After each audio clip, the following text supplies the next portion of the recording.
Hi guys, welcome to my channel. Thanks for checking out my video. So we've done a few videos now on chords. We've covered major and minor triads, as well as a few variations of seventh chords. And in each video I've given you 5 different examples of how we can play each chord using our C, A, G, E and D shapes. As we've discussed, this method of learning is known as the CAGE system. And can be a very useful way of learning and referencing new positions. It also, hopefully, will help you to understand new ways of forming chord variations, whilst also giving you slightly different tones or voicings for common chords you may already know. While all this can be incredibly beneficial for your playing, there is in fact another huge advantageous technique that comes with learning this method, known as voice leading. Now, the term voice leading actually comes from choral music, but don't panic, there is no requirement to sing at all. Voice leading can in fact be applied to a chord progression in all sorts of arrangements for all sorts of instruments. The easiest way I find to define voice leading for a guitarist anyway, is the process of playing a chord or a chord progression with as little movement as possible. We refer to it as voice leading as it is a common practice for vocal lines or singing harmonies. If I give you an example, if we have 3 singers singing a C major chord, one's going to be singing the root note, C, another's going to be singing the 3rd, E, and the last will be singing the 5th, G. If we then move to a G chord, a natural thought might be for everyone to stick with their scale degree. So the person singing the root sings the root of the next chord, the person singing the third of the next chord, so on and so on. However, the problem with this is it would actually mean that all of our vocalists have to jump by a perfect 5th interval, which is quite a large jump. What we want is for our singers to have the easiest job possible.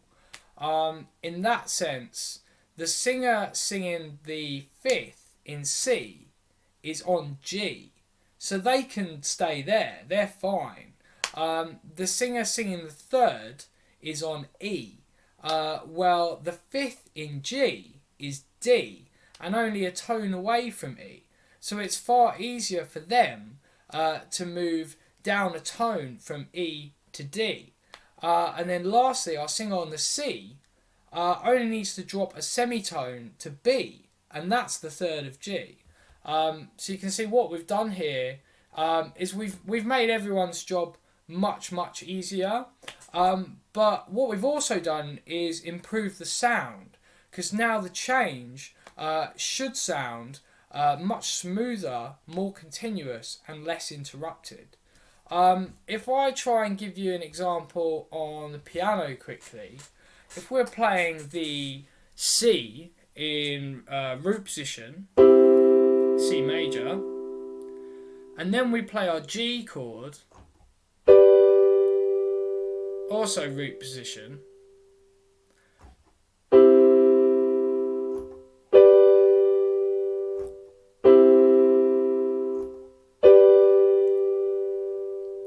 we get a very different, almost jarring sort of sound. Now if we do the same thing with voice leading, do the C major there, and then to the G major.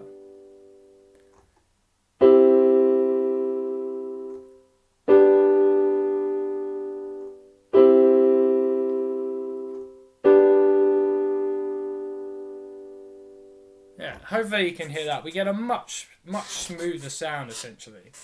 The technique on piano is done by simply using inversions. If you've watched my videos on chords, you may have seen me explain them, or try to explain them already. To summarise quickly though, an inversion is when we play a different note in our chord as the lowest note rather than the root note. This would usually be the third, the fifth, or the seventh, but it could be higher depending how big our chord is. On guitar, we can also use this method to voice lead effectively, but as demonstrated with the cage positions, we also have many different ways we can play chords in root position, up and down the neck, and this method can also be much simpler to start off with. As I mentioned earlier, the first thing this will do for you is help to make your changes in your progression much smoother and more continuous. As you change chords using notes that are far closer to each other in terms of pitch, the sound you produce can sound much more effective and even more professional. Probably the biggest benefit here for a guitarist is that this technique will minimise your movements between chords as much as possible and ultimately make your life much easier.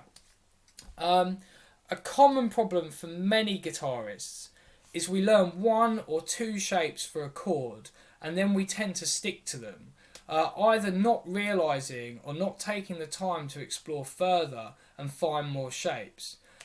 This ultimately leaves us frequently jumping up and down the fretboard, hastily making attempts to keep up with a song or the rest of the band.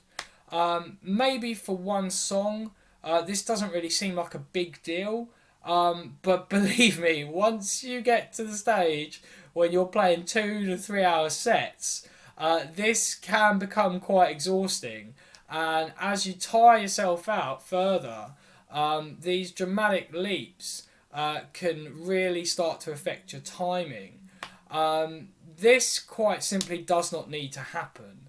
By learning your shapes using the cage system and combining different shaped chords in a progression, you should find your job becomes much more laid back. It's going to be easier for you to keep up with your fellow musicians, and in turn you should have much more time to enjoy yourself or think about what is coming next. In my opinion, you're also going to look a lot more professional on stage. It's worth noting that voice leading is probably not something you want to apply in all types or pieces of music. It definitely suits certain styles better than others. For example, if you're playing like Ramones style punk or maybe 50s rock and roll, you might find that simply using your E or your A positions the most effective. But this is really down to you to experiment with, and again find what works for you and the type of music that you play. Try it out for yourselves, take a few different progressions and experiment with different shapes from the cage system and see how it sounds. In this video I've simply taken two progressions and I've played them once using only one or two different shapes, and then again applying the voice leading technique using a wider variety. Hopefully this gives you an idea of how this can minimise the movements and also give you a much smoother sound. Cool, yeah, so let's check it out.